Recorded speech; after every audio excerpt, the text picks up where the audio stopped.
The bat signal has been lit. Go through the grandfather clock, secret entrance, and head back to the Batcave. It's time to revisit the Batman animated series with your hosts, Adam and Nick. Welcome to another episode of Back to the Batcave. As always, I'm your host, Adam. With me is my co-host, Chris, and we have a special guest, Anthony Caruso. Anthony, welcome to the show.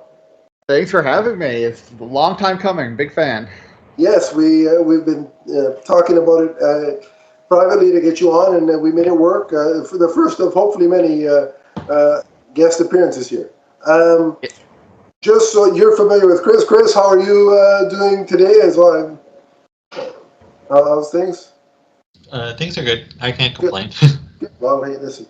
We can all complain. Who will listen? That's kind of the main thing. I could, but no one cares. Nobody will listen to any of our complaints. So let's just roll along with the good stuff. Of course, being a Back to the Batcave episode, we're talking Batman. But so just before, because this is Anthony's first time, and my particular audience may not be familiar with his podcasting repertoire, I'll let him introduce himself and give you a little bit of the 411. So, Anthony, introduce yourself to the audience. Yeah, so I am, well, people may have heard me. I am one of Chris's co-hosts on the DC Unlimited podcast, where we talk all things James Gunn's upcoming DCU reboot, DC Comics, lots of Batman talk. So you can find us there at DC Unlimited Pod on Twitter and wherever you listen to your podcasts. I also host a year-round Christmas movie podcast called Tis the Podcast. I've been doing that since 2017, so quite a while now. Every week we cover a different Christmas movie, TV show, TV special, sometimes a comic book. So we've talked Batman Noel on there. We've done Batman the Animated Series. And yeah, that drops every Monday. And you can find Tis the Podcast wherever you find podcasts. Right now, because we're in spooky season, we're doing a lot of Halloween content. Oh, nice. Usually nice. It's Christmas content. Nice, very nice. I actually just found the show because you had recommended it, or you had made me aware of it. And I'm a fan of Christmas and DC, obviously, because, I mean, we're sitting here talking Batman, so it'd be weird if I wasn't a fan of DC. So I just found the podcast, so I haven't gotten to because I've gotten back and started from the beginning. So I don't know if I've gotten to all the Batman-centric episodes yet, but I'll make my way through those for sure. Thank you. Excellent. And I just want to point out that I feel like there are some people out there who claim to be Batman fans and talk Batman, but are not necessarily. Well, that is true. There are those people out there, but I mean, it is what it is, and They do them, and we do us, and we do us. It is what it is. But speaking of Batman and being a fan of the character, why don't we do a little bit of run through of your fandom, and we'll retouch on Chris's because it's been a while since we've asked him about his Batman fandom, and it may have changed in the interim since we've been recording. He may not like Fantastical Batman anymore. We'll see. But Anthony, we'll start with you. So, when was your first introduction to the character? Like, what was the first thing that you remember seeing of the character?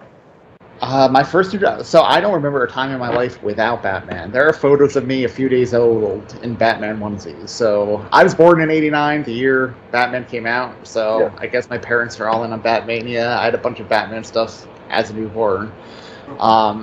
Actually, my mother just sent me pictures the other day of '92 when Batman Returns came out. Batman came to my birthday party. They hired some guy as Batman to come to my birthday party. I have the famous Batcat Penguin poster on my wall, even though I'm only a few years old. Nice. So Batman's been part of my life forever. Awesome. And then, Chris, what about you? When was your first intro to the character, just to refresh? It was, I always remember this. I walked into my grandparents' house and the 66 movie was on TV, and I was just kind of sucked into it. I think that was probably my first thing I've seen. I saw Batman, other than like a toy or something. So the 66 movie probably got me into it. Gotcha. Awesome. That's a fun way to get into it. Mm-hmm. For me, just to reiterate, it was reruns of Batman 66, the show. I remember vividly coming home from school at around like 4 o'clock in the afternoon, having a snack that consisted of chocolate chip cookies and milk, and watching Batman do his thing. And then 89 just took the fandom to the next level for me. And here I am ever since. He's never really failed me, the Batman character, except for that one time in '97. But I've gotten over it and sort of accepted it, and we've talked about it, which that episode hasn't been released. I feel like we had a therapy session over. We did. That episode will be released soon. It's therapeutic. It's in the editing queue, so you'll hear me talk about Batman and Robin, and shockingly, it is not filled with expletives. Not the worst Batman solo movie. I'll say that. Yeah. Well, which one? Not to know which one is the worst.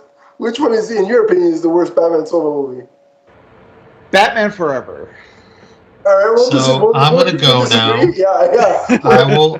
You guys do what you do. I will talk to y'all later. No, we'll agree to disagree because I enjoy Forever, but I think.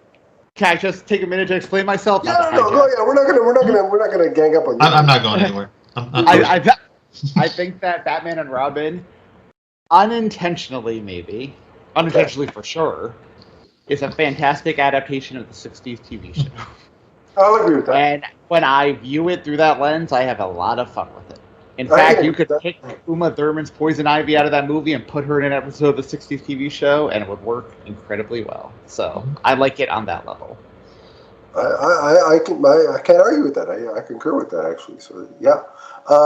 Speaking of, since we're on sort of in that range of favorites and least favorites, what is your, we asked about your first introduction to the character, what is your favorite comic book story or story arc, whatever you want? It could be single issue. Anthony, go ahead. It's cliche to say at this point, but The Long Halloween. It has everything. It has all the holidays. I'm a holiday guy. It has all his villains. It has my favorite interpretation of Batman. It's a great mystery. Has the freaks and the non-freaks. I love that story. But the one I read the most, I read it every Christmas Eve, Batman Noel. That's a great Elseworlds one-off graphic novel. I think that one's beautiful. So. You mean Batman The Long Halloween is kind of the bridge between grounded Batman and fantastical Batman? Funny how that works. And both can coexist in the same book. It's amazing. Who would have thought? Who knew? Chris, what about you? What's your favorite comic book storyline? Anything with Batman. All right, fair enough. Yeah. It's The Long Halloween also, for the reason, like Anthony said, it's everything in one book. And also, I'm a big Two-Face guy, and I think that is the Two-Face story. Long Halloween, so that's usually my go-to. I don't think it's really been, for me, it has not been top. That is the best Batman story, and it's the one I always recommend when people ask me, "Hey, I want to get into Batman comics. What do I read?" Well, this is what you read. Yeah, agreed. For me, it's kind of like The Long Halloween and Dark Victory are together. As sort of like number one on the list. But then 1B for me is Hush, because Hush was one of the comics that I read when I got back into collecting comics, which was not good for my wallet ever since, but I digress. But yeah, so it's those two, and then I also like the Nightfall storyline as well. Is up there for me. Noel, like you mentioned, as a Christmas ritual to read it every year is something I partake in as well. So now we've got the first appearance or the first interaction, the favorite book. Now we're gonna go with favorite movie featuring Batman. I will concede that The Dark Knight is the best movie, but Batman Begins is my sentimental favorite, and I think is the best Batman movie. It's a little more fantastical, a little more gritty, a little more Gotham-y. There's that word again, fantastical. It's a little more stylized. I love that. Triggering certain people. Yeah. I can't argue with that. Chris, what about you? I co-sign Anthony exactly. Okay. I understand Dark Knight is the better movie, but Batman Begins is my movie. I love it. Yeah. For me, again, I acknowledge that in terms of filmmaking technicalities and in terms of maybe story cohesiveness, The Dark Knight is the movie. But my favorites are it's a tie, and partially is because I grew up with this movie and I watched it hundreds and. I'll use a phraseology from one of our least favorite people. I've probably watched it millions and millions and billions of times. It's Batman '89, but tied with that is Batman Begins. So they're in a dead heat in terms of my personal favorite. So there's that. And then to throw the Christmas angle, yes, I watch Batman Returns every year on Christmas Eve. That's a ritual that I have, and if anybody doesn't agree with that, too bad. It's your problem, not mine. It's a Christmas movie, yeah. I'm sticking out of this one. It's a Christmas movie. No, it's fine. But yeah, and then so we have our favorite movies locked down. It may be a moot point for both of you, given what we just discussed. But favorite Batman actor? Oh, okay. If we're talking just Batman in the suit, Pattinson hands down. If you're talking Batman overall, like the Bruce Wayne persona, yeah, well, we can do two separate, Batman and Bruce Wayne, if you want. Yeah, so just Batman, Pattinson. If you're taking the whole package, Batman and Bruce Wayne, Bale. Fair enough. I think Pattinson can become number one on that front too if they delve into Bruce in the suit. Yeah, we need to. I would agree with that. Definitely. Chris, your take? Bale's my guy. For both in terms of the whole package? Okay. Fair enough. Yeah, but also, like Anthony said, this is why we get along. I feel like Pattinson could overtake Bale because I love what we saw so far. I just need to see more of his Bruce to kind of make that connection. Fair enough. For me, sentimental, nostalgic favorite will always be Keaton. In terms of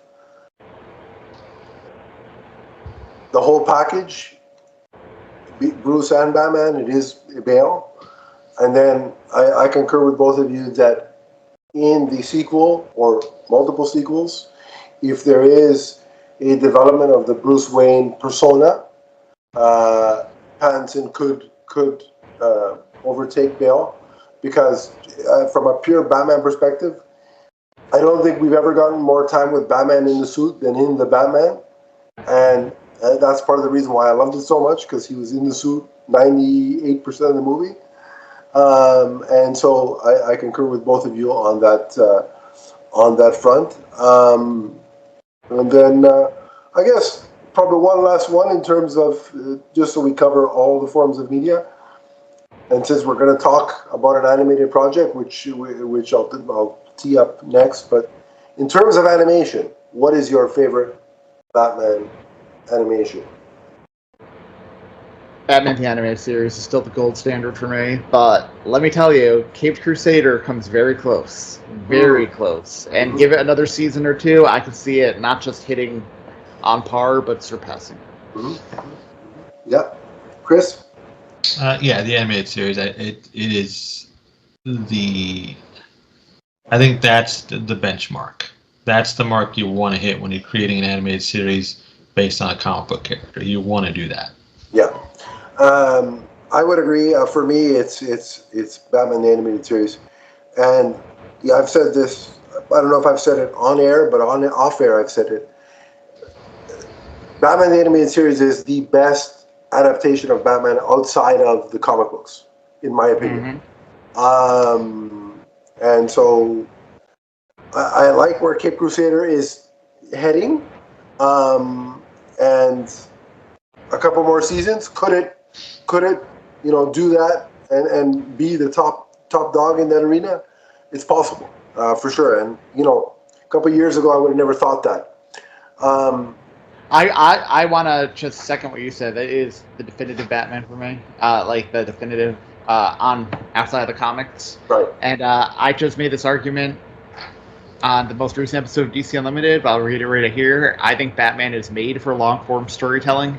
Yeah. I would love a proper HBO series starring the Batman, where you start from like year one Batman and go all the way like 10 years, 10 seasons spanning to like Dark Knight Returns. You could do time jumps between seasons, but give me that long form storytelling. James Gunn, on the off chance you're watching this, there's an idea. I would be willing to trade Batman in movies for that, because I also feel like you can do so much more with Batman in a TV series. Yeah. And we have plenty of movies to go back to anyway, So if you want that 2 or 3 hour blitz, you have it. But when we could have, let's say, even a 3-season, 10-episode run, each season is 10 episodes, you could do a lot with that. Yeah. I mean, to your point, you love Harvey Dent, Chris. You could do a whole season of him as Harvey, get to know the guy, and then like the tragedy really hits you as a viewer when he makes his descent into villainy. It's kind of like, we're going to bring up Cape Crusader again here. That show did it so well because we see that journey with him throughout. Imagine that live action. Yeah. That's a good time. Yeah, no, I would agree. I think the fact that we've had so many Batman iterations on TV that are essentially Batman without Batman in it. Mm-hmm. Gotham technically had little Bruce Wayne in it, but he wasn't Batman. He wasn't Batman until the last second of the last episode. The fact that we've had, like, if you look at it, we've had Birds of Prey, which was a show for one season. We had Gotham. We had Gotham Knights for one season. They killed him in the first episode. Yeah, they killed him off. Spoiler alert. For anybody that was dying to watch that, but hasn't yet, for whatever reason, they killed him. Is that it? 3, 4? What do we have? 4, I think it was. 4 shows that are Batman related. Yeah. Was he ever mentioned on Smallville? At least Bruce? No. Okay. Warner Brothers weren't allowed because Nolan was prepping Begins. Wouldn't want to piss off Nolan. So. Yeah, well, wouldn't want to piss off Nolan's best friend either. Yeah, well, all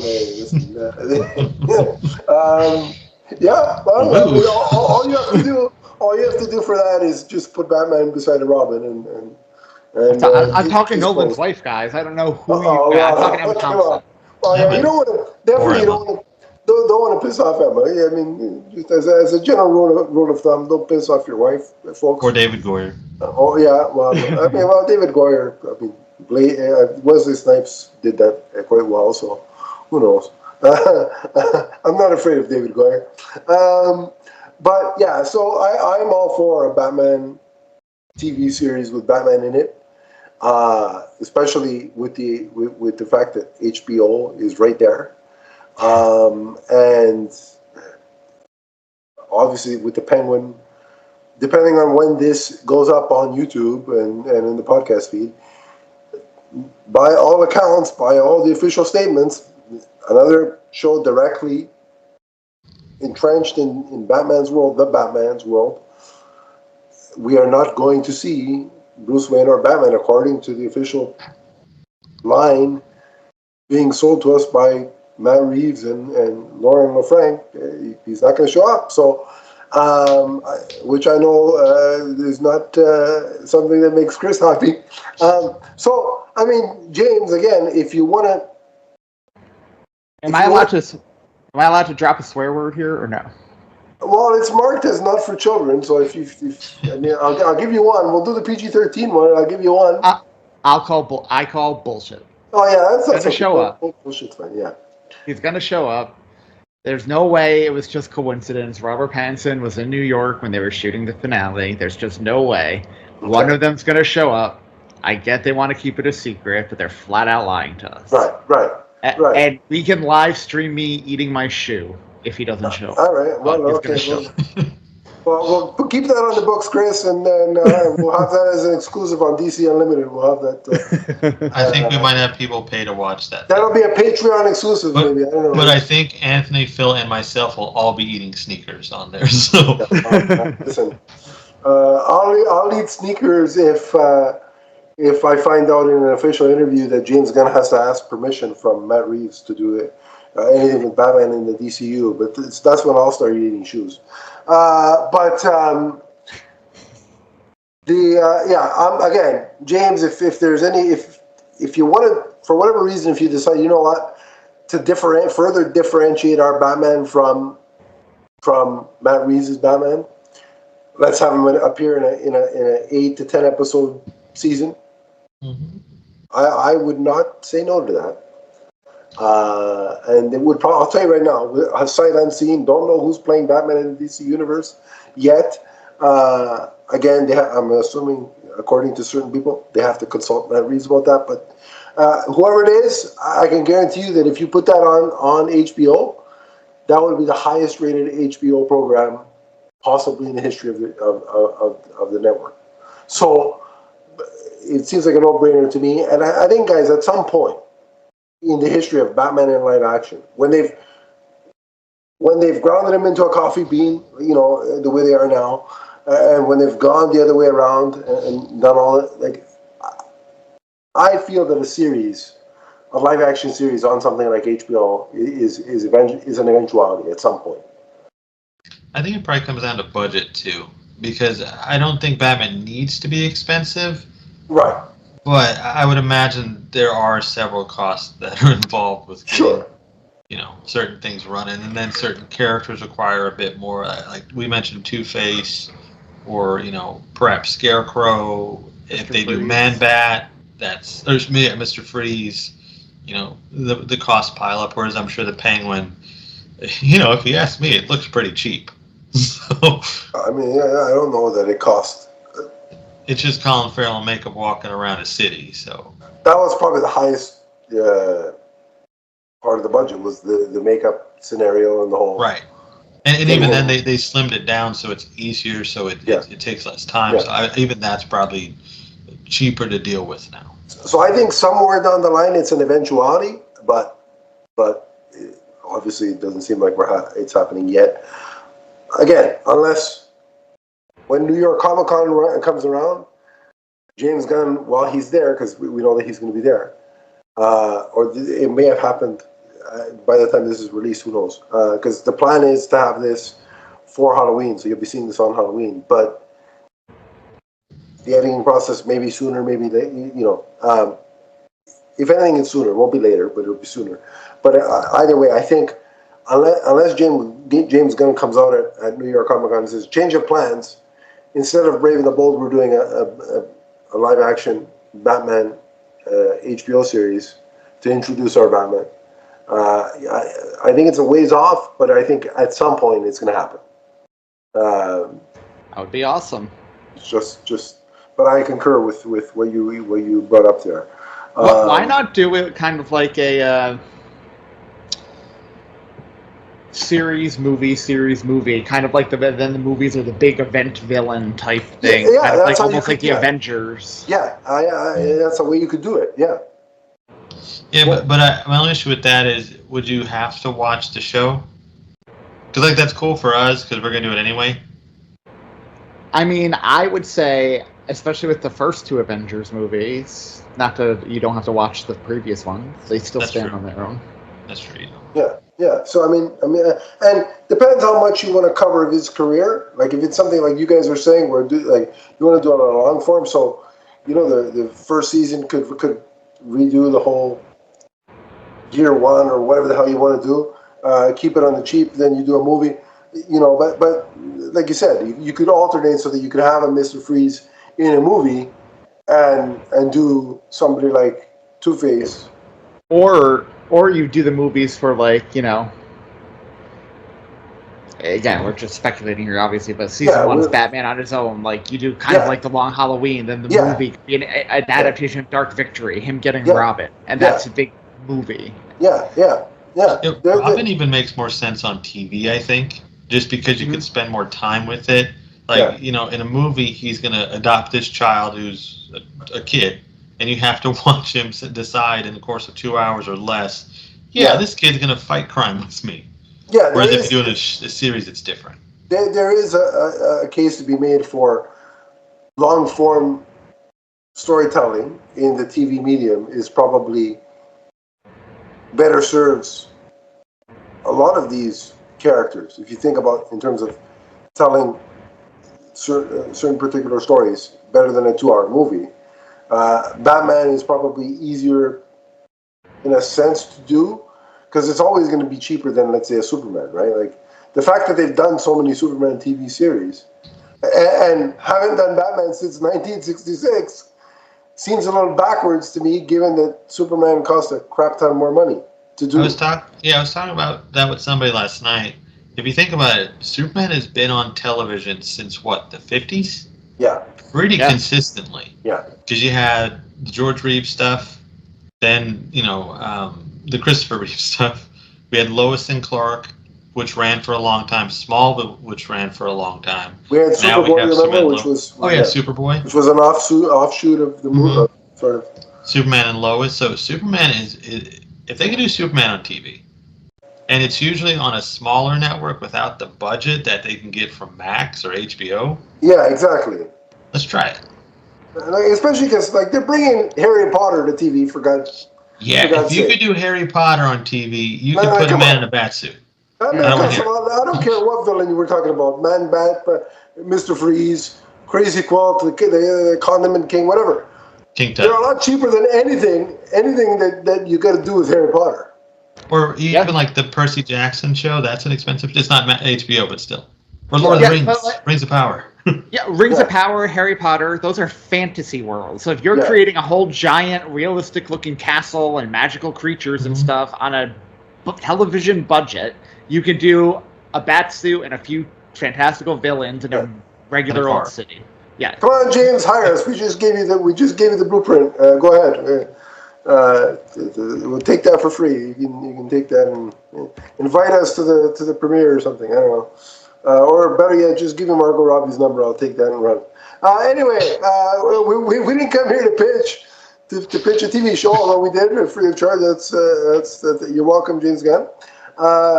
That's all we have for the introduction of Anthony and the reintroduction of Chris for this episode. We're going to take a quick break, and on the other side, the main topic is a review of the animated film The Batman vs. Dracula, which was, of course, a offshoot of the 2005 animated series The Batman. On the other side of the break, that's what we'll be talking about. Stay tuned. We will be right back. What's up, everyone? It's the Emerald Enthusiast. For all of your multiverse viewing and listening needs, check out our shows, which include Teenage Mutant Ninja Turtles, Ghostbusters, Power Rangers, the Marvel Universe, and the DC Universe, including the Emerald Echo Podcast. You can check us out on Podbean, and remember to subscribe right here on YouTube. That's the Multiverse Musings Podcast Network. From the first podcast to the last. And we're back, and as promised, given the fact that we are in the Halloween spirit, Halloween mood, what better way than to celebrate that than to look back to 2005 and review the Batman vs. Dracula.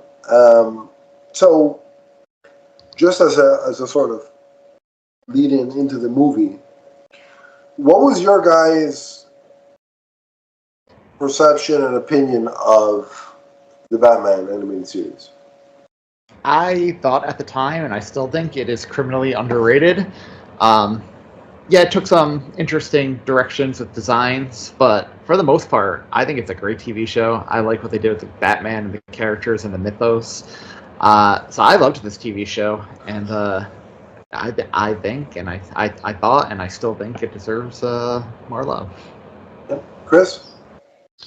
I like the TV show enough at this point, because I don't remember when this came out in the life cycle of the show. It was close because it's listed as 2005. So Okay, yeah. So I think Early we've only on. seen the first season at this point, and I like the first season. I don't love it. I think that it didn't hit all the notes for me, but the seasons that followed, those worked out pretty well. And Yeah. I'm a fan of the show now, and I agree. I think it could use some more love, and there's some great stuff in there, like the Clayface episode. I really like the poison ivy that they use. Yeah. There's some other things that stand out to me, but I love the Riddler actually. Yeah, the Riddler was pretty cool. I was going to say. I actually like what they did with Batgirl and Robin. I kind of like how Yeah. Batgirl came first on the show Yeah, before that was Robin. cool. Yeah, that was a cool little twist. For my part, I remember when it was first announced, I was a little bit, trepidatious with it, just because. What do you mean? There's another Batman series that's not Batman the animated series? This is not going to work. They can't do this. This is sacrilege. Blah blah. I went through the whole nine. Then I sat down and watched. I'm like, all right, I'm good with it. It's Batman. It's good. And then I ended up really liking it, and again, because it exists as the second animated series after, or the animated series that followed Batman the Animated Series. I think that's why it's criminally underrated. It's always in the shadow of that series. But I as it went along, I really got learned to enjoy it and love it at this point. I think that part of it to the show's credit, I guess, they knew that they had a mountain to compare to, Right. Yeah. They knew we're going up against Batman the Animated Series. So I think out of that also, they purposely tried to do certain things different, and that might be where some of the opinions came from. Like, for example, their Bane, I can't stand their Bane. Him turning into the big red Looney Tunes monster does not work for me. Yeah. Fair enough. Yeah.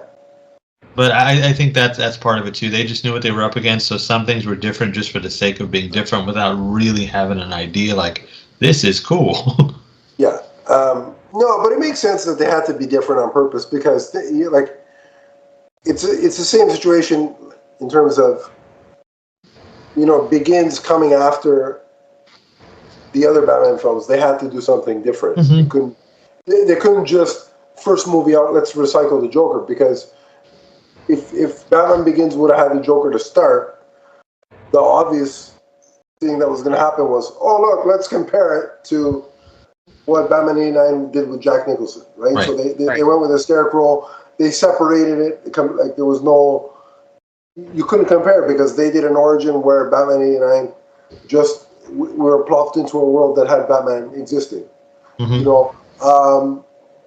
Which is the way they need to go back to. And then, for the DCU version, let them just exist. But it's like, I don't remember hearing any yapping about the Joker back in '05 in terms of Batman Begins, except for the one time when I was actually in the theater the first time watching. Just a random quick story. We had two. Again, keep in mind that I was 05, so I was probably, what is that? We're in 24 now, so it was 19 years ago. So I was 21, 22, something like that. And behind us, we had two teenage girls watching the movie. And it pissed me off to start because they had their feet on the back of the seat. So that was pissing me off. Then they're whispering to each other. When the scene where Joe Chill shoots the Waynes. Mm-hmm. They're like, "Oh my God, is that the Joker?" And I'm like, I did one of these and just shook my head. I'm like, "No, you morons! This is a reboot. Don't you understand what a reboot means?" A lot of people thought it was a prequel to. They did, and even more people thought The Dark Knight was a remake. Which I don't get how you think that after watching the movie. Because Batman and the Joker only exist in 1989. Maybe, especially to that, but it's like, my problem was not that they thought that, it was the fact that they were verbalizing it out loud and I could hear them. It's like, can you shut up? Like, right. I'm watching the movie. It's the first Batman movie I'm seeing since 1997. Please, shut up. Just watch it. Keep it to yourself. But anyway, so this show had to do the same thing that Batman Begins kind of had to do, which was separate itself completely from what had come before. So, but in terms of this movie bringing together of the Batman and Dracula, I think these characters just work well as antagonists against each other. I mean, they just like it's almost like they have a yin and yang kind of thing going. And I like how the movie starts as before Dracula's introduced to the mix, you could have just assumed that this is another continuation of here's another episode of the show. Mm-hmm. You know, we've got villains that aren't planning an escape, and one of them wants to team up with the Penguin. You know, and he's like, oh yeah. The whole premise is there's a treasure hidden in the cemetery. You know, I'll cut you in on the thing if you get me out of here. The Joker is referenced, and so there's this big. And then you know, once they realize the Joker's escaped Arkham, all hell breaks loose, and you know that sets us off. But so before the Dracula introduction, this comes off as, hey, this is it's like another episode of the show, and then you know, of course, this treasure or of sorts being in the cemetery is the sort of intro into Dracula, because Dracula is somehow buried there, and in his, as Batman is hunting down the Joker, Penguin has conveniently escaped Arkham and is with the location of this treasure in mind. He is now at the cemetery, skulking around looking for this treasure. Comes upon Dracula's tomb, if you will, and nicks himself, cuts himself, and his blood kind of helps reawaken Dracula. I thought that was a really cool setup, because what's going to be the impetus to revive Dracula? Like, how's it going to happen here? And it's almost like the fact that it's almost by accident, I thought was actually worked. Yeah, I like that too. I actually like how respectful they are to the Dracula and vampire mythos in general in this special, and I'm curious to hear Chris's take on that. But even using the Carmilla name for Dracula's wife and everything, and things, and the famous Alucard, Dr. Alucard pseudonym for Dracula, which makes me roll my eyes at this point, but the fact that they use it, because he uses that so much in other media, I was very happy with how respectful they were to the mythos, and the blood reviving him this way, I thought that went, that speaks to that as well. So. Yeah, you know what was in terms of the whole Dracula aspect is, and I don't know that they I don't think they explain why he ends up in Gotham. Mm-hmm. They don't. Like, he's just there. He's been transported from Transylvania. But I love the flashbacks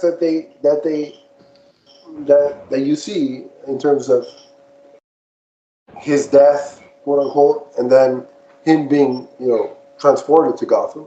Like, I like that we saw some of that.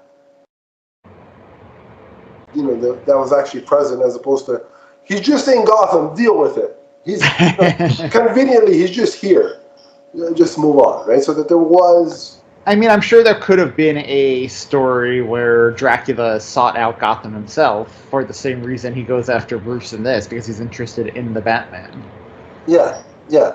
I don't remember why he's in Gotham. Like in Red Rain, I can't remember why he's there. Yeah, it's never really. Well, in Red Rain, I can't remember if it's explained. It probably is. I think it is. I definitely want to do a reread of those, but in this, it's just he makes his way to Gotham, or his coffin with him inside it makes his way to Gotham, obviously. For unbeknownst to us why, but I like the fact that they gave us that glimpse into his origin. I think it's important, as opposed to I think they gave us equal parts. What I think this movie does well, and you guys can either agree or disagree, it gives us equal parts Batman and equal parts Dracula. Like, I thought the the balance was done very well. Yeah, and what's his name? Peter Stormare as the voice of Dracula was fantastic. Oh yeah, he does a great job. Chris, what do you think about like the amount of Batman Dracula, like the screen time, did you think they did his origin justice, like his backstory justice? I like the glimpses we got of the backstory. I think the way it was animated was neat too because it looked a little different, and that's something this particular movie does well, is that it introduces a different type of look to certain things. Like the action sometimes is like still frames that flash. Instead of fluid action, and with Dracula that worked really well. The origin, as far as Penguin bringing him back to life, I like that a lot because that's really common in a lot of stuff. Like even if you watch Dracula 2000 with Gerard Butler, that's essentially how he comes back. Okay. Someone got cut, blood, it happens. Even in the Dracula TV series that was on NBC or ABC, one of the two, that's how it happened. Yeah. So I like them doing that. I think the screen time was good enough because Dracula isn't a character I think needs a lot of screen time. He's best used when he's cutting through something, and this is a good amount of him, especially for the way he's used. And like you guys mentioned, the Alucard thing is, at the time, it was like, oh, this is cutting edge. But now, it's like, oh, okay, we get it. Sorry, go ahead. Gives off Zatanna vibes. It's like, oh, okay. Yeah. And Zatanna would appreciate that, the backward alliteration. Yeah. The thing that stands out to me about him also is the look. He kind of reminds me of Ra's al Ghul with fangs. Yes. Yeah, I thought that too. I'm like, wait a minute. Yeah, he looks a lot like Ra's al Ghul, so I like that. And even like the cape with it being, it's not like one piece. It's kind of like Mr. Sinister's cape. Love that. Yeah. I really liked, just to go back to the Alucard thing for a minute, I laughed so hard when Bruce takes the lipstick from the woman at the party and decides to write Alucard on the tray and holds it up in the mirror like... He writes it backward already, though. It's neat looking. Yes! You probably didn't need to do that. You could have just looked at it. I think it was just to show Alfred. It was like a flashy way to show. It's like, look, Alfred. I'm not crazy. As opposed to just going, look, Alfred, and handing him because you'd assume Alfred is smart enough to be like, oh, shit, hey, this means Dracula. Instead of, look in the mirror, everybody, all my guests, look. That too. All the guests. Spells Dracula, folks. Look. Why is Bruce writing on a metal tray Dracula? What is this about? He's like, look, I'm a detective. See, look, I figured this out. Speaking of, that's another thing I liked about this particular. They didn't treat Dracula like something they've never heard of. Like, what is a vampire? We've never heard of this thing. I like that they taps into the lore. Yeah, it would be like he exists. But again, we're talking about a show that has, that eventually has Clayface, and it's ultimately Batman is about a guy that decides, I'm going to dress up as a bat and fight crime. So let's all stop pretending like it's the most realistic premise in the world. I mean, it's realistic enough. But to insert Dracula into a world that has, or that will have, something like Clayface and Killer Croc, you don't need I like the fact that he is a pre-existing entity as opposed to, oh my God, vampires exist? What? How are vampires real? Like, you know what I mean? Like, I like that Bruce knew what they were as soon as he saw them. Yeah, exactly. I also liked having Vicky Vale in here. Mm-hmm.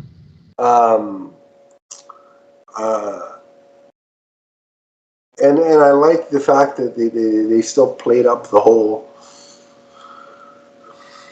Bruce as a sort, like it kind of mirrored a little bit of 89 in the sense that she's trying to, she discovers that he watched his parents get shot and all that, and he had the same vibe of, oh well, I can fix him, like I can heal him, right? Like being with me will heal him.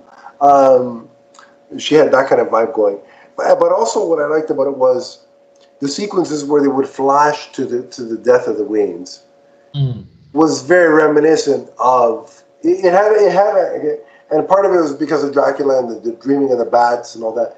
It was like a combination of 89 and Forever in terms of all that stuff.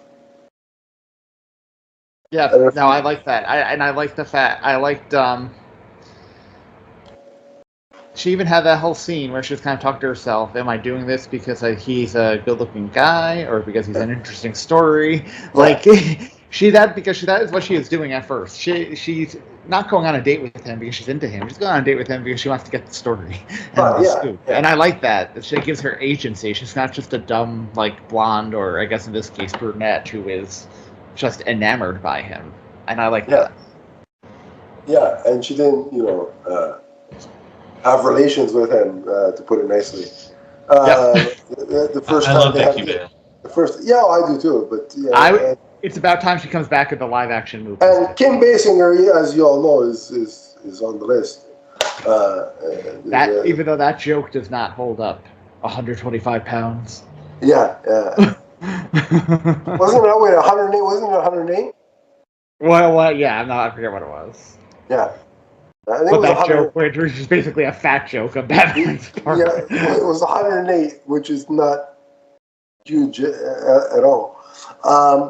But I would agree. I'd like to see Vicky Vale come back in terms of it'd be nice to have her live action again. And given, we're probably going to, let's be honest, we'll probably get Talia because Damian Wayne is entering the fray. So Talia is probably going to be the woman in question, at least in Brave and the Bold. But I still would like to see Vicky Vale. Just while we wait on Chris to come back, one of the things I like, we talked about Dracula's look. I like the way they differ. Like when he had the human looking form, and then when he transitioned into his more vampire look, like he actually looked like a monster. Yes, I like that a lot too. So, Chris, what we were just saying was, we like the fact that Dracula has the two looks, which is the more human look for being out in public, and then when he goes all full vampire, he's got like a more monstrous look. I'm always iffy when they do stuff like that. In this scenario, I liked it, but what I didn't like is that all of his minions essentially look like Buffy vampires. Yeah. And they all have white hair for some reason. Like, they look like ghouls. Yeah, that was... But I guess because they're just minions, but still it's kind of strange. But Dracula himself, I like him having the two looks because it makes sense. Being that he would be the most powerful and whatnot, and has the most to hide, I suppose. You know what was a shocking sort of scenario for me that I didn't I expected it because I've seen this before, but when I first watched it, one of the things I didn't expect was the Joker to get bitten. Yeah. I thought he was cool though as a vampire. Yeah, Joker vampire. Yeah, that was pretty cool. And the fact that he gets Dracula just sort of brings him into that coffin and just goes to town apparently, and just to see. Again, I didn't mean it to sound like that. But anyway, it is what it is.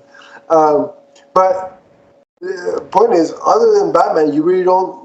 When Batman is at odds with the Joker, you don't really see the Joker get sort of just absolutely destroyed like that. Like usually, he's formidable, he's chaotic, he's threatening. But against Dracula, he just gets destroyed, and I think that's important because you want to build up Dracula as a certain level of a threat, you know what I mean? Mm-hmm. And so you have to kind of show him having dominance over other characters. You can't because if you have the Joker able to stand up to Dracula and sort of give him a run for his money, well, that defeats the purpose. And I think when you look at the hierarchy of villains, him taking out the Joker is a big deal. Yeah, and I don't think it diminishes the Joker at all because the excuse is, well, it's Dracula. Mm-hmm. You know, so it makes sense that he got destroyed, right? Whereas, you know, if Calendar Man takes out the Joker, well, we got problems. You know, but Vampire Joker was really cool. Mm-hmm. Like, they can make an action figure of that, and I'd probably buy it. There's that one. And also, it's so creepy because there's that one bit at the blood bank when the blood is raining down on him and he's covered in it. And I guess because it's animated and they wanted it for kids too, they couldn't. The blood is like black or something. It's not really red. Yeah. And so all you see are his eyes and the teeth, and it's like, wow, that is an intense image. Yeah, no, it was a really cool look, and he was. It's weird because he was more insane as a vampire, but yet there was a lot more of a. He seemed to have more of a purpose as a vampire than he did when he's just regular Joker, and it's all chaos all the time. Like, this Joker was, I'm hungry, I need to feed, right? Yep. Added to the crazy that is just the Joker because it's the Joker. I think that's kind of the beauty of it, because you get Joker in a frenzy. Yeah. Which is pretty scary on its own when you think about it. Because you see what he does when he's sad, like in the word jokes and riddles, he's just killing people nonchalantly. Yeah. This one, you give him some power and more of a purpose. He attacks a blood bank and basically takes a shower in it. Yeah.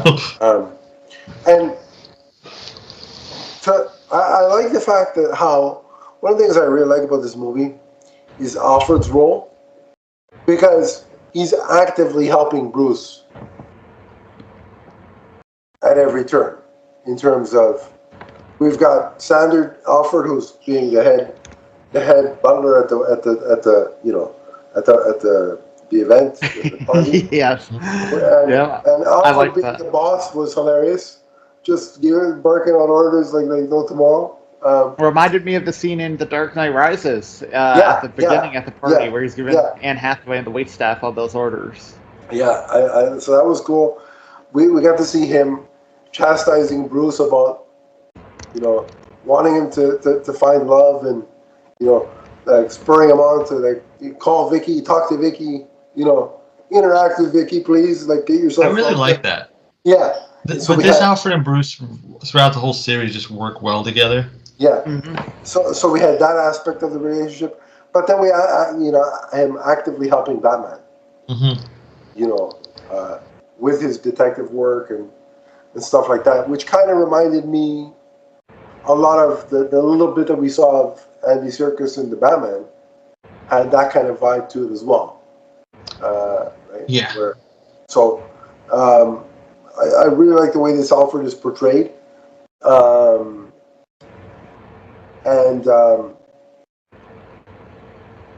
it's very well played, because when the times whenever Batman does take on Dracula and Batman is wounded or like barely escapes, you could feel and sense the level of dread and worry that Alfred had.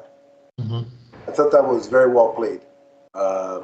And whoever plays Alfred, whoever does the voice of Alfred is really, really good on both the series and in this movie. It's worth mentioning. And speaking of all the different battles with Batman and Dracula, first of all, I love their first meeting because Dracula's looking at him and thinking, my influence, like, you were influenced by me. Like look at what my legend has spawned, right? And Batman's like, almost in disgust, like, I'm nothing like you. Like, what are you talking about? You know what I mean? We're two different things, sir. We're not the same. Like, we're not. But it's kind of contra. It's kind of that kind of similarity is kind of further kind of needled into the movie when the authorities suspect Batman of these kidnappings, right? and the newspaper report the TV reporter says something to the effect of, it's almost as if he's the son of Dracula. Yeah. Which is kind of just odd to say. But do you guys know how long has he been Batman in this movie? I think because it came out toward the beginning of the series, right? So I would say only like a year or two at this point. Because the police are still after him, sort of. That's what I was thinking. I couldn't figure out because they still they turned on him real quick. Yeah. Oh, people are missing. It's Batman. It's Batman's fault. Yeah. It's always Batman's fault. Everything Gotham is Batman's fault. I just want to say about the first meeting with Dracula too. I like the first meeting between Dracula and Bruce. Like that was fun. And Bruce knows right away something's up with this dude. It's almost and when they walk away, he just appears in front of them like, you didn't tell me what you do. I wasn't done talking. even though Bruce kind of doesn't outright say like, wait a minute, how did he get from there to here in 2 seconds? There is a facial expression where he's like, what the hell? Like, wait, how are you in front of me right now? Like, so you can see it on his face, which is credit to the animators, because, it's not like Bruce said anything in that moment to kind of say, like, how did you do that? Like, how are you in front of me? But then I love, you must try the garlic. Please take one. It's almost like he knew, because the idea of vampires was, I think, had been floated out by. Yeah, he already met the one. Yeah, or two. Yeah. So he's kind of like, wait a minute, is this guy a vampire? So he's putting it together already, which shows you Batman, the smarts of Bruce Batman right away. If he's already putting that together, just at brief interactions with Dracula as Bruce Wayne is like, okay, this guy, I think this guy's a vampire.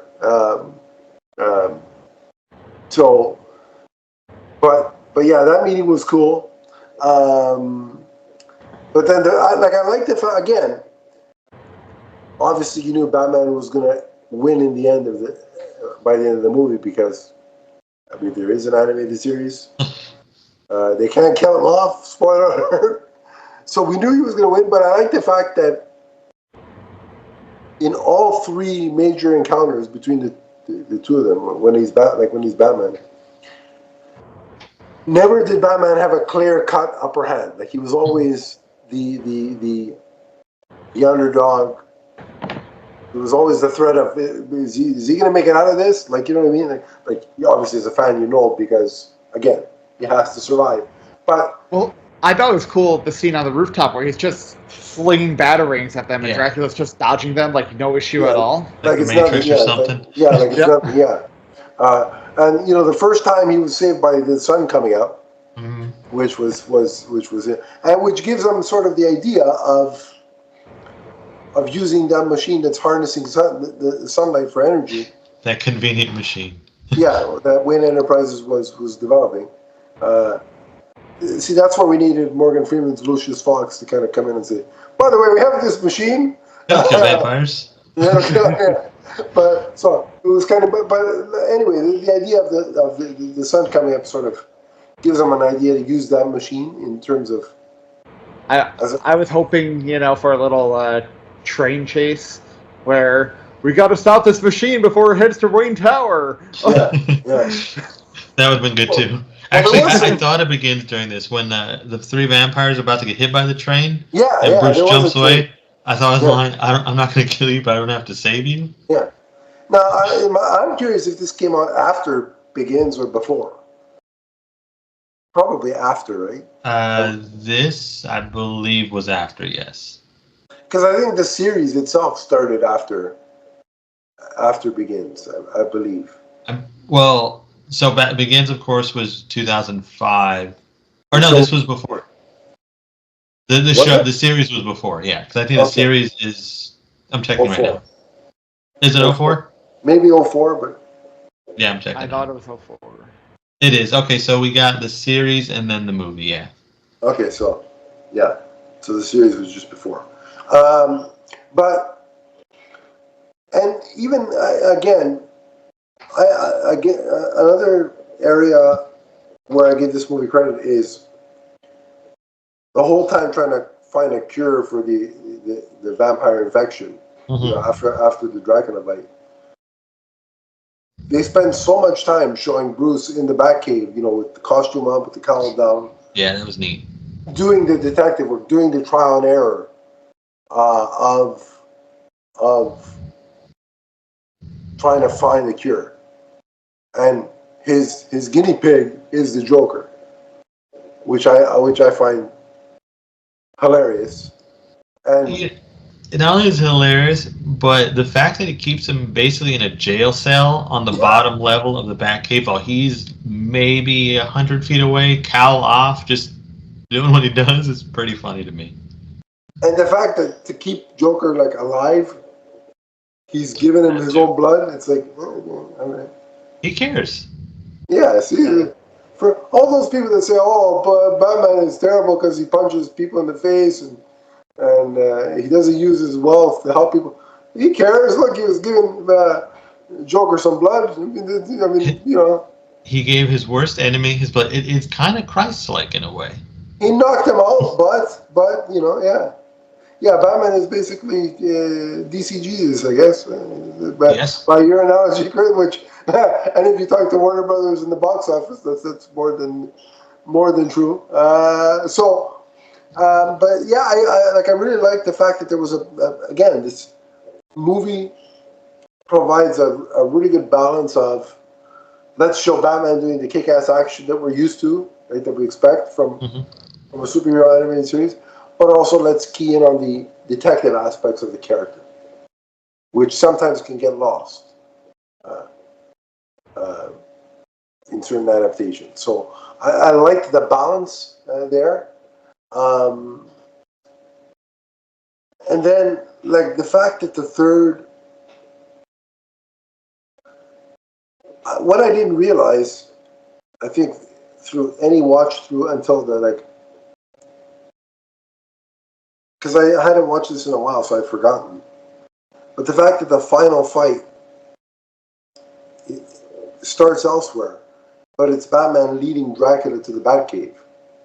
Yeah. To the and I'm like, the fact that the bulk of the third act fight takes place in the Batcave is pretty cool. That's and rare. Alfred has a part to play in it, which I love. Yeah. That's what I loved Alfred in it. Alfred reminded me of. He was kind of a mix of the Michael Caine version, and I can't believe I'm going to say this, the 66 version, just for the sheer fact of how much he actually helps Batman down there. Like, if you remember the 66 gentleman. If you remember the 66 version, like, he's down there a lot.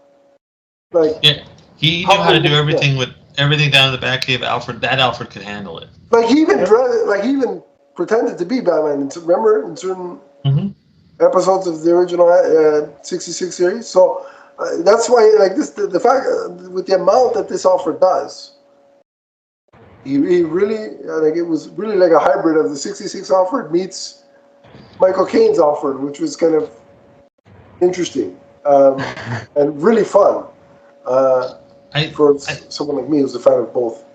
I think this Alfred also, I'm not saying that this is the reason, but I think he was one of the first different Alfreds that we got. Because other than Michael Caine, after this, we were introduced to the Alfred in the comics from like Earth 1, where he was more military and kind of gruff.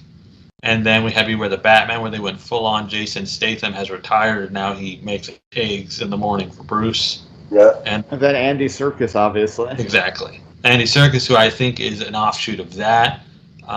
So this Alfred, I think, is the first more capable Alfred for this modern time, and then it just kept escalating. Did they ever, by the way, just off topic, did they ever explain Andy Serkis's Alfred's like backstory at all? Like, did they hint at it? Like, does he have any military? It is military. That's how he said he learned how to break code. So because he mentioned the jewel thief thing too. Yes, that's right. Yeah, I'd like to hear more about Andy Serkis' Alfred. I'm sure we'll get an HBO series in between part 2 and 3, because there's going to be a decade between the two parts. So, there was the Pennyworth show. So no, but this will be a proper, like Alfred The set in Alfred between. Chronicles. Yeah, where it's like in between Batman Part 2 and 3, he's going to do something where we won't see Batman, but it'll be Alfred doing that. Maybe he recovers from the explosion that hit him in the face but didn't damage him. Yeah, it'll be a whole 6-episode thing. Yeah. Alfred in the hospital enjoying hospital food. Bruce will just be out because, again, we've got to kill 10 years. We've got to kill 10 years. Manipulating the nurses into getting an extra sponge bath. Yes. Yeah, right, exactly. So that'll cover maybe a year or two, to hold us over. And then for the other 2 years, we can have a Catwoman series, which I'm actually championing. I hope they give it to us. Because isn't she supposed to be in Bloodhaven? Neither here nor there, but well, that was the rumor too. We'd get a Catwoman or a Selena series. So that's what I really want. I still think that's very possible. Honestly, I think that should happen. That should happen. If we're gonna have to wait till 2030 for Part 3, which seems probably likely. But not that maybe I'm better. Do a series for each villain where by the end they get their classic costumes. Because there was that set photo of Oswald from the finale where he's wearing the fur coat and has a hat. Possibly, yeah. Is that the episode called and with the top hat or something? Oh yeah, I think you're right, Chris. Yeah. Yeah, I could actually see that what Anthony's saying there. That we could like each one of the main villains that was set up in the Batman, probably with the exception of the Joker, just because of the Joker movie, or as I call it, Clown 1 and Clown 2, because that's Joker name only. But with the exception of the Joker, I could see every character getting their own spin-off 8-episode series. It wouldn't surprise me. Maybe I could see the Joker getting one though, because you leave him in Arkham, and it's like whatever he does in Arkham, and then like the end he escapes. Don't get me wrong, I'd watch it happily. Happily, a Joker series, I'd watch it. But maybe I'm wrong. Maybe it will happen. Who knows? Matt Reeves, depending on who you ask, is the boss anyway. So maybe he can supersede the fact that there's more than one Joker and just say, you know what? I want to tell a Joker story on HBO Max, so I'm going to do it. Give me all the Jokers. Well, while we're on the topic of HBO, the Penguin, to bring it back to the movie here, I don't like that the Penguin is blamed in the end for all missing people. Well, yeah, because they can't say, well, it was Dracula. And of course, they do have the convenience of once everybody has the cure, they forget what happened, right? So it's like built-in plot armor for Vicky Vale to say, "Well, it was vampires," would just cause panic for no reason, right? Were you guys surprised that she didn't figure out Bruce's Batman at the end of this thing? Because I was even though I've seen this before, every time I watch it, I don't know why I think it's gonna be different. But I fully expect. I think there's a missed opportunity. They could have had Alfred let her into the Batcave, like in '89, which they do hang out. So, to me, when there was the scene where she comes for dinner and he's in the Batcave and he's like, "Tell her I'll be late," and then just never shows up. I thought, okay, here's where Alfred could have brought her down there, and she's like, "Well, why are you giving yourself? Why are you extracting blood? Like, what is going on here?" And then what we do on Saturday nights. The Joker's in a cave or in a cage, but like you said, at the bottom of the cage. Okay, but yeah, I thought that was a missed opportunity. But in terms of the third act fight, what I did love about was that there's that one shot where Batman activates the machine and Dracula's getting doused by this exceedingly what's the word I'm looking for? The light, you mean? Yeah, but it's like an obnoxious amount of sunlight, to the point of like blinding. And Bruce Wayne or Batman's talking, and he's like, "Oh my God, you're Bruce Wayne," and then Batman does the thing where he extends the cape, and you see the shadow, and he's like, "No, I'm the Batman." I love that scene. Like that one shot was like, I'm like, how is this one of the best shots of Batman in anything? And it's coming from this animated movie. How is that not the poster for this movie? Yeah, yes, agreed. It could have been like an inverse thing where like Dracula was like, they could have done it even though it wasn't the exact scene, where Dracula was like doing a pose of hit, like one of those face-off posters where, like for better or worse, let me use the analogy, Captain America Civil War, where they're doing the face-off thing. They could have had one where Batman's looking at Dracula and they're both doing some crazy-ass, badass pose, and Batman's doing that pose, right? That would have been cool. But you're right, so they should have been. But that was, like I said, to me, that's one of the most striking Batman visuals in any animated thing, and let alone possibly live action. I just think it's a really cool image. And again, I like the fact that it was ultimately two things: Bruce and Alfred working together, which kind of speaks to what we've been talking about the whole time with Alfred's agency in this movie. But also, at the end of the day, Batman beating Dracula was 100% reliant on Batman's intelligence and detective skills. Because if he didn't have that, he's not beating Dracula. That's just as impressive to me. And again, we had all the action fights, like you were saying. The one on the roof the rooftop where he keeps throwing batarangs and Dracula's just deflecting them.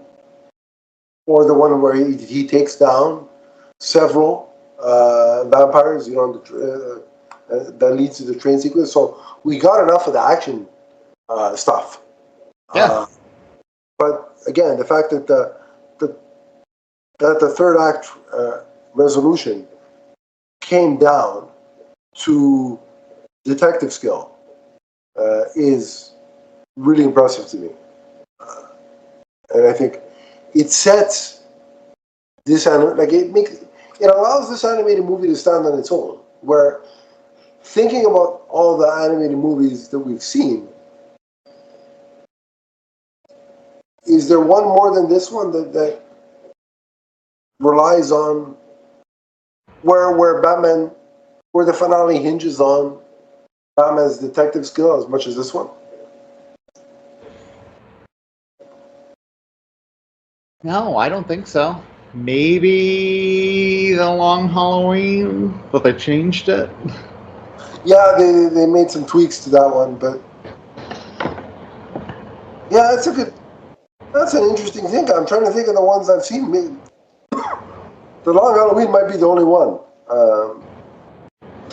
So if you had to pick, we'll get Chris's thoughts when he comes back. We'll ask him. But yeah, if you had to pick a favorite scene, from this movie, what would it be? I do honestly love the third act finale in the Batcave when Batman and Dracula are fighting. Alfred attempts to help, and there you go. Yeah, I think the third act is my ultimate favorite, just because of all the stuff, like everything that's happening. Like there's the action, there's the Alfred component, and it all comes together nicely. I will say, the opening of the film as well, that chase between Batman and the Joker. Yes. Like through the rain, and he falls into the water, mm-hmm. and electrocutes himself with his hand taser device there, his own device. That was my personal favorite scene. Those two were my personal favorites. Mm-hmm. I thought the voice work was fantastic. The voice work is great. But I think the voice work in the show in general is great too. Again, underrated because it's always being compared to the animated series, but I think they're all great. Reno Romano does a good job. I thought Tara Strong was great as Vicky Vale. Mm-hmm. So Chris, we were just saying, do you, of all the Batman animated movies that you've watched, is there one that relies on, the finale relies on Batman's detective work? Well, that's a good question. Being the ultimate, decider? I think that's the only one because, like we were saying, he's no match for Dracula, like no physical match. Yeah. So it does come down to he has to use his brain. Because I would say in Mask of the Phantasm, he's he uses detective skills to figure out what's going on. Sure, yeah. But then he doesn't actually need him once he gets there because he's Batman. Sure. So this is I think one of the only ones, and one of the few stories just shown in animated form or a movie where this is where he has to have detective skills to win because he is not a physical match. Yeah. Even like Bane in Dark Knight Rises, eventually he does come back and somehow he kicks through a wall, so he's good. Yes. The other question that Anthony and I talked about that we'll get your thoughts on now is, do you have a favorite scene or scenes from this movie? The Joker at the blood bank. That is my absolute favorite thing. It is just so cool. Another good one, yeah. I love the way it's animated. I love how creepy the Joker is. And there's those shots when Batman is walking, and you see Joker's reflection in the vials, and he looks disgusting. It's great. I love that. And I adore the first meeting between Batman and Dracula. That rooftop thing. I know we talked a little bit about it, but I just think it's just really, really cool. And you could see immediately one of them is outmatched. And it's not our hero. I mean, it's not the villain this time. It is our hero. Yeah. And the way that flows is just really cool. So those would be my two favorite. But Vampire Joker, by far, that's what I always remember from this movie because it's so creepy. I'm getting the sense that if McFarlane made a figure, you'd probably buy it.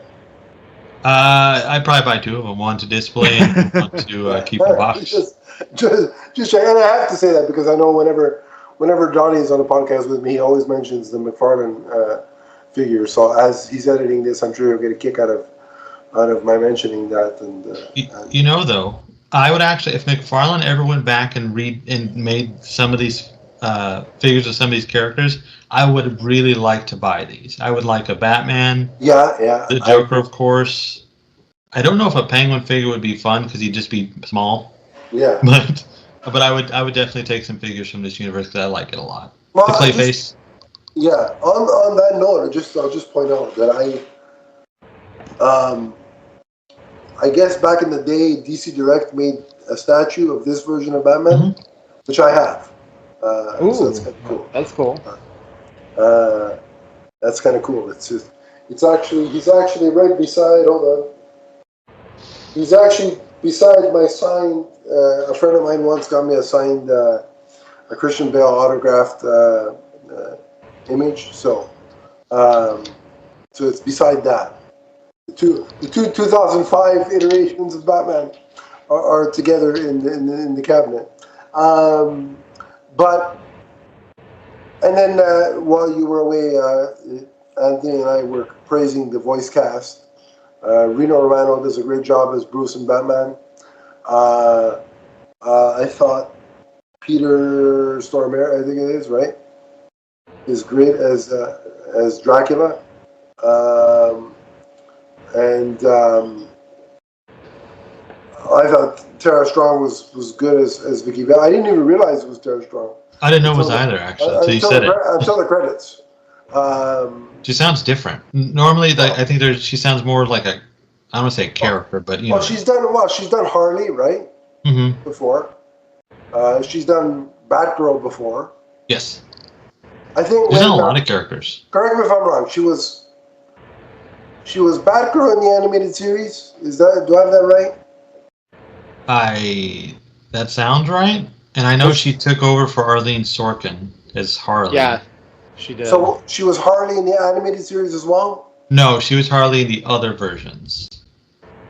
Like Tara Strong, I think, aside from like Kaylee Cuoco and the other she's one. Played Harley. It was the video games for sure, the Arkham games for sure. Yeah, she kind of became the official Harley for a bit there. And because I got to do the gimmick, Chris, you know this is coming. I don't know if Anthony knows. I don't know if Anthony's ready for this. Do you know what the pen click? Do I know the what? The pen click gimmick that you don't know. So I have basically a multiverse wives list. Oh, right? Yes, I've heard of the list. Okay, so every time I mention one of them on the show, I click my pen as if I'm going to write it into the list. And Tara Strong, I don't know if you saw that one time that she posted pictures from a Comic-Con where she dressed up as the Arkham Harley Quinn. Yes, I have.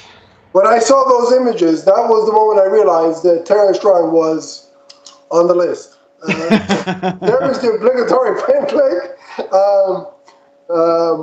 and I got it out of the way. But yeah, so she did. I didn't recognize, like, her voice was unrecognized. Like, you couldn't tell it was her, which means she did a great job when she was able to alter her voice enough that it didn't click. I think what's his name, Kevin Michael Richardson as the Joker. He is often criminally underrated, and he does a great job here. I think everybody involved brings their A game in the voice department. Yeah, this is a solid voice acting group. It was in the series too, but I think they kind of amped it up here with, like you said, getting Peter Stormare and Tara Strong. But I feel like when it's a movie version, well, I shouldn't say a version, but like a movie spin-off of these shows, the actors really come at it differently. That's the way it feels to me, because it's more focused. Yeah. And it just sounds really good. Like, Kevin Michael Richardson is fantastic as the Joker here. Yeah, he definitely is. Yeah. And I love the actor who plays the Penguin too. I forget his name though. Something Kenny. Tom Kenny. The SpongeBob guy. Yeah. There you go. Yeah. I love. This is one of my favorite versions of the Penguin, and the voice is half of that reason. Because to me, this is more Danny DeVito like than the actual animated series Penguin, even though he's based on that. Yeah, I would agree. I would agree with that. Yeah, that's a good point. Even with the background that he has, the origin, this to me is pretty cool. Yeah, I would agree with you. That's a good call. So the voice actors are all great. I thought the music was the score, the film score was really good. Like it had the Batman themes from the show, but there was an extra level of creepiness whenever Dracula or vampires were involved, and it struck a balance between both. Like, it did, the music did both characters justice, I thought. Mm-hmm. And so again, it's not Danny Elfman or Shirley Walker, but it shouldn't have to be. Right. Each of these things should like, to me, the barometer for these kind of for music is, does it sound like something that would fit the character? So does it sound Batman enough? Does it sound Superman enough, or whatever the character may? In this case, Dracula. And I think on that count, I would say yes to both. Mm-hmm. I thought it all really worked. I think this is a favorite of mine, and it's going to become a yearly Halloween tradition, I think, where I pop it in and watch it. And I really enjoy it. So, I just saw the Beetlejuice quote for some reason, and it just keeps getting funnier every single time I see it. Yeah. It's fantastical Batman, and I think give me more of that. Any time of the if James Gunn ever does a Halloween special like he did with the Christmas special for Guardians, we've got Red Rain, which is something he could pull from. He could pull from this. I'd be open to it. Well, time for a humble brag. I once tweeted at James Gunn years ago when he first took over the DCU, so a year ago or whatever, asking if we'd ever get a DCU holiday special, and he says he's had ideas for a Peacemaker Christmas special. Oh, I'd watch that. Yep. Hey, if he did Batman Noel, I'd watch that too. For sure. How has that one not been animated yet? That one just seems like an obvious choice to be one of the DC's animated films. It really does. It really, really does. And maybe they will do that with whoever they cast as DCU Bruce Wayne Batman. It won't be Brendan Sklar, I can tell you that much. But I digress. All in all, I think this is a fun movie. I had a blast with it. I think it's time to give... is there anything that we missed that you guys want to touch on before we give it a letter grade? No, I think we hit it all. All right. I enjoy it. Yeah, it's fun. It's a lot of fun. In that case, let's go through the three of us and give it a letter grade. So, Anthony, you're the guest of honor. Go ahead. I'm going to give it a B+. Awesome. Chris? I also give it a B+. I'll echo those sentiments and go with the B plus. It's a solid film. It's a fun time, and yeah, I reckon it's good. Like I said, it's going to probably be part of my yearly rotation for Halloween. So if you haven't seen it, definitely check it out. And if you haven't seen it in a while, Halloween is probably the perfect time of year to give it a rewatch. So I encourage you to do that. But that'll bring the show to a close. Anthony, thanks for joining us. Your first appearance on the show. Yeah, this was a blast. I had a lot of fun, guys. And spoiler alert, Anthony will be back, given the fact that he is such a Christmas aficionado. He will be back for our Christmas episode. And hopefully the Batman Part 2, if that turns out to be a assuming that we're all, let's say, cognitive and we can hear and see and speak by the time that movie comes out. That could definitely be arranged for sure. But we'll see as that approaches. Here's hoping we get some news on that relatively soon. But again, thanks for coming on, and we look forward to your next appearance. But the conversation doesn't have to stop with the end of the show. You can find all three of us on social media, so we'll do social media plugs. Anthony, take it away. Where do they track you down if they want to talk to you on the socials? Yeah, if you want to follow me on my personal social Twitter account, you can follow me at the Sanderson Bro. Otherwise, you can follow Tis the Podcast at Tis the Pod on Twitter, at Tis the Podcast on Instagram. We also have a Facebook group, which is very active, especially this time of the year. You can find all those links at linktree.com/Tis the Podcast. And also follow the show that me and Chris and our buddy Phil Walsh of Phil at the Movies do, DC Unlimited. You can follow us on Twitter at DC Unlimited Pod and Instagram at DC Unlimited Podcast. And of course, find our show wherever you download your podcasts. So awesome. Chris, where do they track you down? You guys can follow me on Twitter at thatchris70. I do a bunch of different stuff. You can find it all on there. Awesome. And you can find me at Adam_LeafFan on Twitter. I refuse to call it X. We have the Facebook group, which is listed in the description below. Click that, and I will add you there if you so choose to continue the conversation there.